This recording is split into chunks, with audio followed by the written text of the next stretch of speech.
Fire on the Mountain, Part 8. The Blue Ridge at Harper's Ferry is low but steep, tangled with laurel and stones, and split as if by a bread knife at the gap where the Shenandoah and Potomac join together and slice through the seaboard. After breakfast, Grissom took Yasmin and Harriet for a tour. The museum's inertial car was big enough, but Yasmin could tell Grissom wanted to drive the universities, so she suggested it. It took them only 20 minutes to cover the steep streets of Harper's Ferry. There wasn't much to see. Floods in time had done what war had failed to accomplish, and except for the guests at the Shenandoah Inn, nobody lived below the Bolivar Heights, the bluff that edged the plain to the west. There were only the stumps and shells of brick buildings from the brief boom years before the war.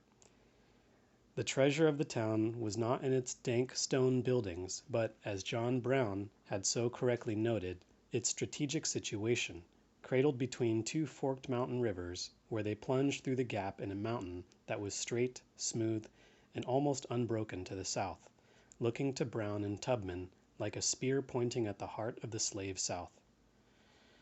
There was nothing in Harper's Ferry to indicate its place in history, except the museum.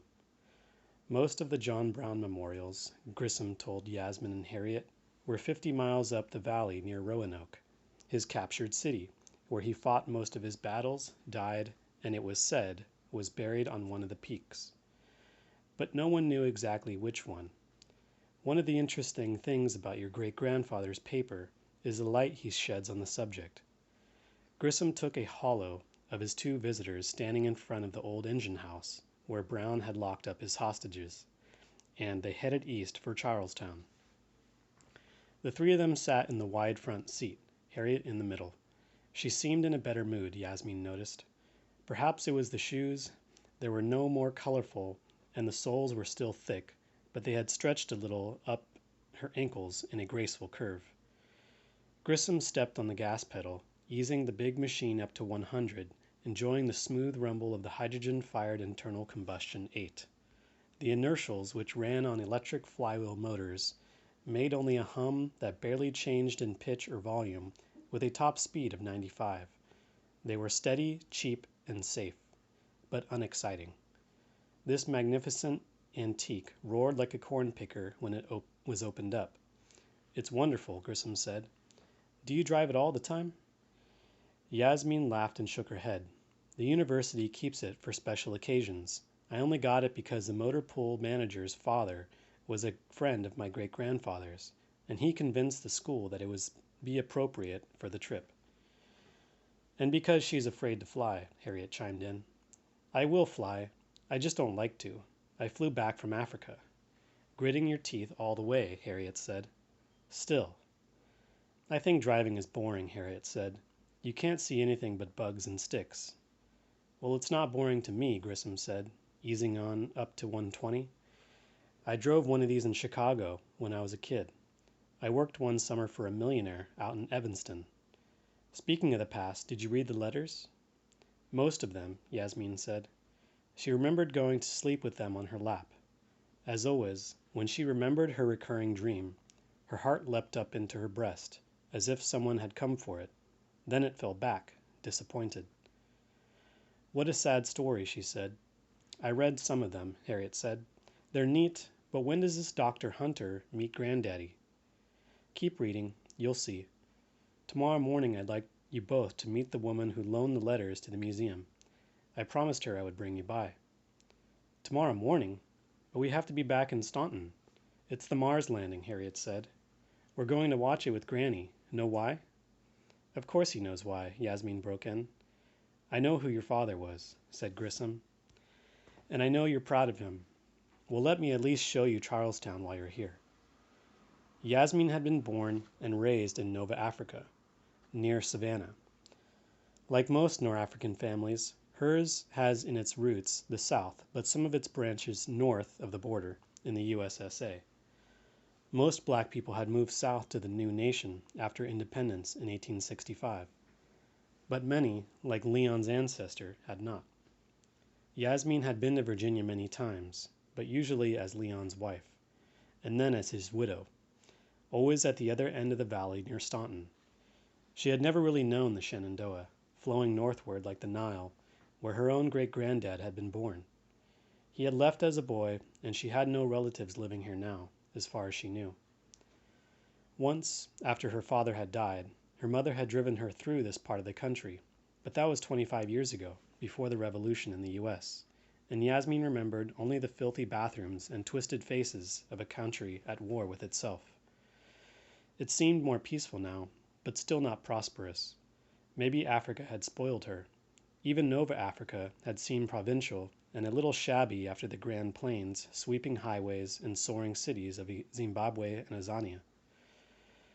Charlestown was a disappointment. Livery stables are as transient as clouds in the storm of history, and there was no sign of the one where Yasmin's great-grandfather had spent his boyhood. Yasmin had hoped Grissom would show them something more interesting than just the courthouse they had driven by the day before, but there was little to see. If Harper's Ferry had been left behind by history, Charlestown had been worked over. Everything in the town looked new. Socialist Reconstruction, having patched up the ruined cities of the USSA, was finally coming to the little county seats. From Charlestown, they drove back west, but cut south before Harper's Ferry on a road alongside the Shenandoah.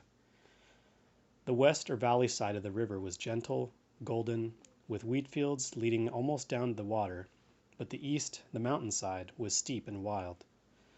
The river itself seemed wilder and rockier there, under the looming laurel thickets and jutting cliffs.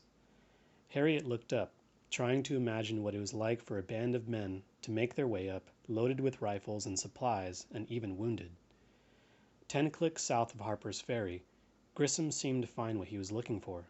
He turned onto a gray-stone bridge near a small riverside compound consisting of 3 trailers and a broken-down welding shop and garage. He surprised Yasmin by stopping the car in the middle of the bridge and shutting off the engine. "This is," he said, or once was, Iron Bridge. August 10th, 1859. Miss Laurel Sue Hunter, Miss Colby's School, Richmond.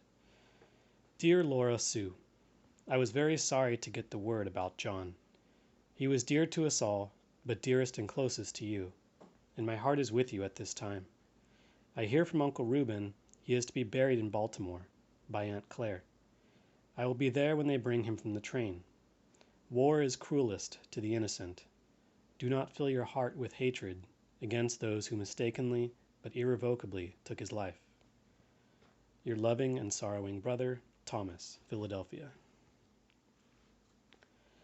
Yasmin got out of the car while Grissom began telling the story of the Iron Bridge massacre to Harriet, who had of course heard it in school.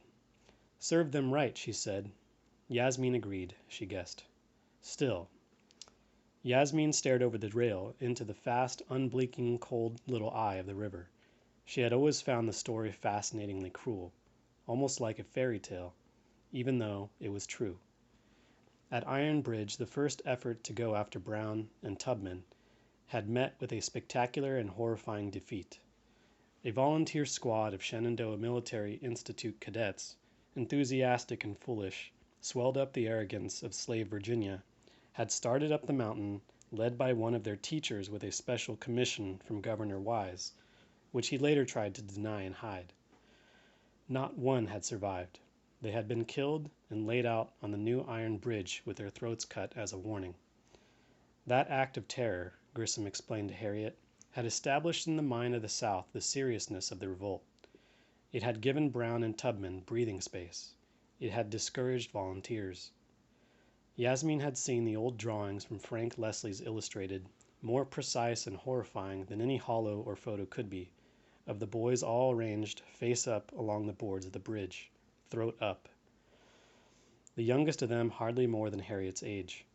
Her horror and pity was not only for the boys, but for those to whom was given the work of slicing their pink new necks, one after the other, 14 in all. She looked down at the road and expected to still see the blood splashed around, beating up the dust. End of Part 8.